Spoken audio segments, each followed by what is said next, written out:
Assalamualaikum warahmatullahi wabarakatuh. Di hari Senin tanggal 19 Juni tahun 2022, saya Nurdiana Wulandari Hurendi dari Program Studi Sejarah Peradaban Islam Fakultas Usuluddin Adab dan Humaniora akan melakukan wawancara dengan Bapak Agus Hamad berkaitan dengan judul penelitian penyelamatan Masjid Kelenteng tahun 2020. Wawancara ini dilakukan di rumah Bapak Agus Ahmad di Jalan Abiyosok, Kelurahan Duku, Kecamatan Sidomukti, Kota Salatiga. Adapun wawancara dimulai pada pukul 19.50. Baik, wawancara akan dimulai. Kalau boleh tahu, kalau boleh tahu nama lengkap Bapak siapa? Assalamualaikum warahmatullahi wabarakatuh. Nama lengkap saya Agus Ahmad.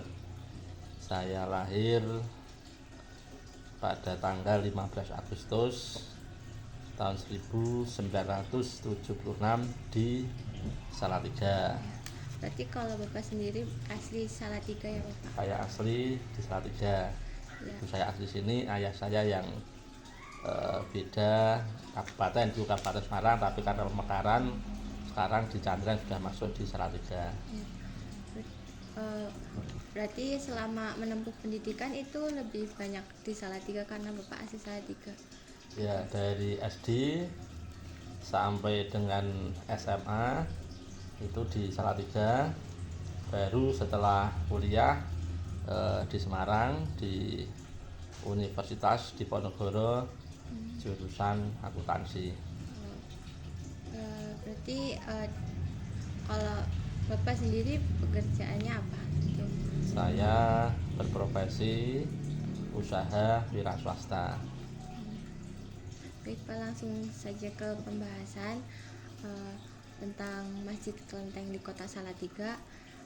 Apa sih alasan apa sih landasan Masjid Kelenteng ini didirikan?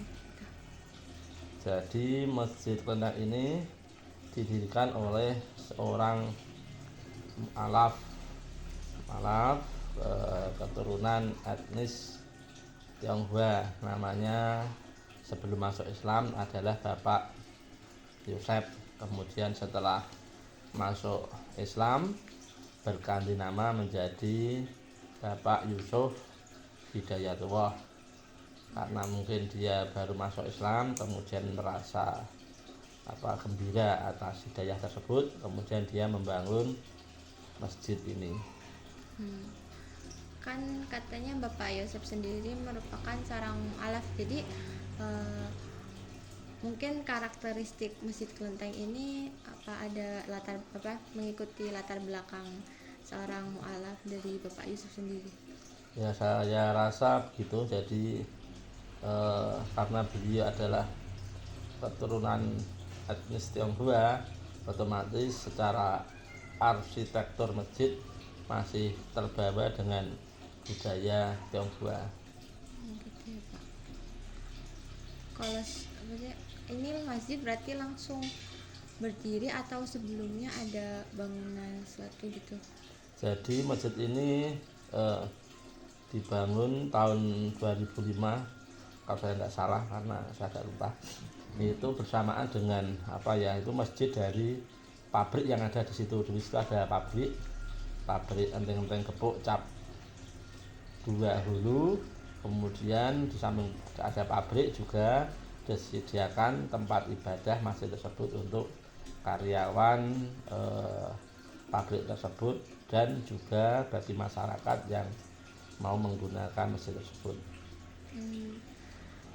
Kan kalau masjid sendiri kan berdiri pas ada pabriknya, berarti apa struktur kepengurusan juga itu sudah ada dari awal dari pembangunan masjid gitu? Jadi karena itu masjid dalam lingkungan pabrik, itu yang ngurusi juga karyawan dari pabrik enteng-enteng cap 2 hulu tersebut. Berarti kepengurusan itu ada pas kapan Pak, keperkiraan gitu? Jadi kepengurusannya itu Mungkin ada ya, tapi kita waktu itu kan belum mengetahui karena memang masih banyak digunakan oleh karyawan pabrik. Jadi setelah masjid itu saya pegang tahun 2019, saya ambil alih, tapi baru mulai aktif sekitar tahun 2020 karena waktu itu saya meminjamkan dulu untuk usahanya sekitar 1 tahun. Setelah itu baru kita bentuk kepengurusan takmir sekitar 2020 akhir. Kalau kepengurusan sendiri itu agar bisa bertahan sampai saat ini, apa mempunyai suatu program atau perkembangan sesuatu gitu? Kalau program secara secara resmi dan tertulis ya itu hanya ada beberapa mungkin ya kegiatan pengajian mingguan seperti jamaah sholawat terjanji malam Selasa sama malam Jumat itu ada yasin tahlil. Tetapi untuk membuat masjid ini bisa tetap eksis, kita melakukan pendekatan ke masyarakat dengan cara bersilaturahim, mengajak para tetangga untuk bisa memakmurkan masjid. Berarti itu termasuk juga melakukan ada kegiatan agama gitu ya Pak, selain sholat berjamaah gitu? Ya, jadi yang untuk masyarakat itu ada seminggu 2 kali, yaitu sholawatan sama yasin tahlil. Kemudian yang bulanan itu ada sama 2 kali, yaitu pengajian tafsir Al-Idris dan juga ada mujahadah. Kalau kan dulunya katanya Masjid Klenteng ini sempat mau dirobohkan ya Pak, terus habis itu Bapak membeli gitu. Apa alasan Bapak sendiri untuk menyelamatkan bangunan masjid ini gitu? Jadi mungkin saya luruskan dulu ya, itu bukan mau dirobohkan, tapi ada kekhawatiran dari sebagian orang kalau masjid tersebut dibeli oleh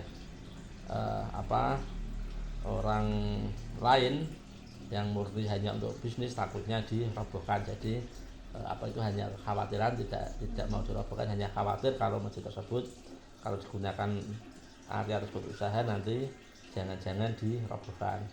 Nah, kemudian saya ambil alih karena memang di situ ada masjid, motivasinya agar masjid tersebut bisa digunakan masyarakat karena sepanjang sekitar masjid situ masih banyak masyarakat yang memerlukan masjid. Berarti ada tanggapan sendiri dari masyarakat ya Pak? Kalau boleh tahu tanggapan masyarakat yang paling antusias itu bagaimana setelah tahu masjid ini dibeli oleh Bapak gitu?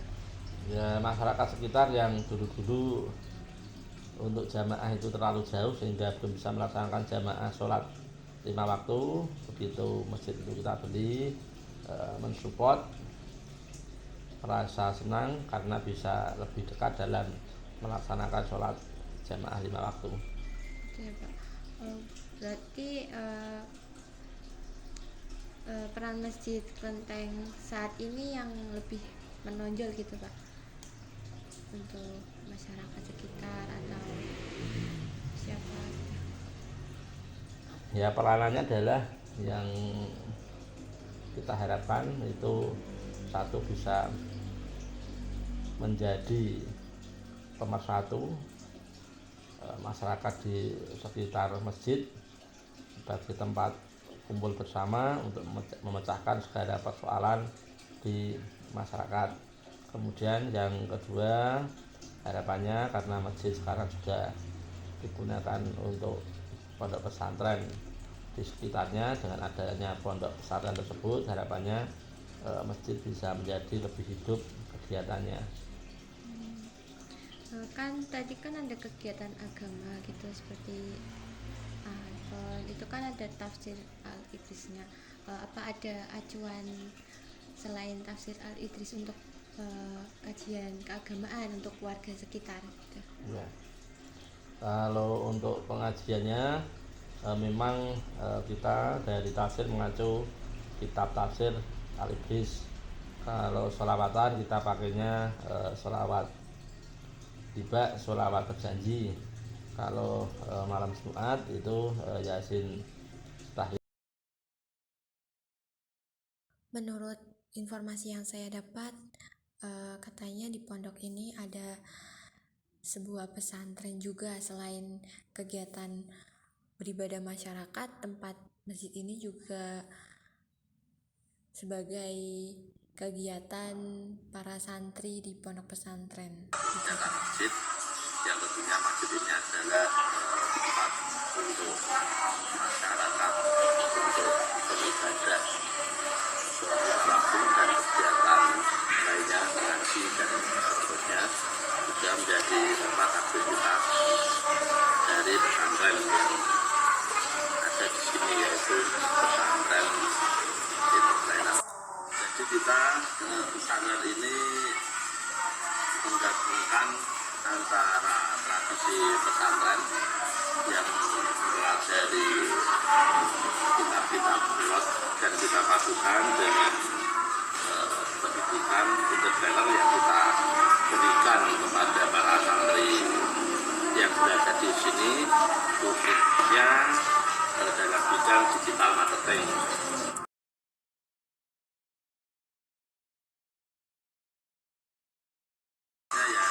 Masjid asrama putra putri yang terpisah, kemudian ada aula, ada ruang kelas untuk pembelajaran. Hanya programnya biasa saja, ya hanya selama waktu, kemudian setiap malam Rabu kita ada jamaah sholawat berjanji sama ngaji kitab Sulam Taufik, kemudian sama malam Jumat kita ada biasa Yasin tahlil sama ngaji tafsir Yasin. Hanya yang kita, karena memang program-program di pesantren yang apa ini yang kita perkuat seperti di pesantrennya, programnya itu. Program Ramadan insya Allah nanti kita ada kajian itu khilafah ya istilahnya ya. Khilafah itu bakdo subuh, kemudian jam 10 bakdo zuhur, bakdo asar, kemudian setelah isya itu kita adain biasa. Apa sih harapan dari Bapak untuk generasi ke depan? Ini kan generasi bangsa ya, nantinya yang akan mengambil estafet kepemimpinan ke depan. Selain kuliah, mari kita tingkatkan ilmu kita di berbagai bidang, baik dari segi agama maupun dari segi lainnya, terutama dalam jiwa entrepreneur. Rasulullah sahabat adalah seorang pedagang, seorang pengusaha, sehingga wajib bagi kita untuk meneladani salah satu dari sisi itu. Dan insya Allah pesantren Intermediate Masjid siap membantu bagi mahasiswa yang tertarik untuk belajar ilmu agama sekaligus untuk berlatih kewirausahaan.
Demikian wawancara ini diakhiri pada pukul 20.20.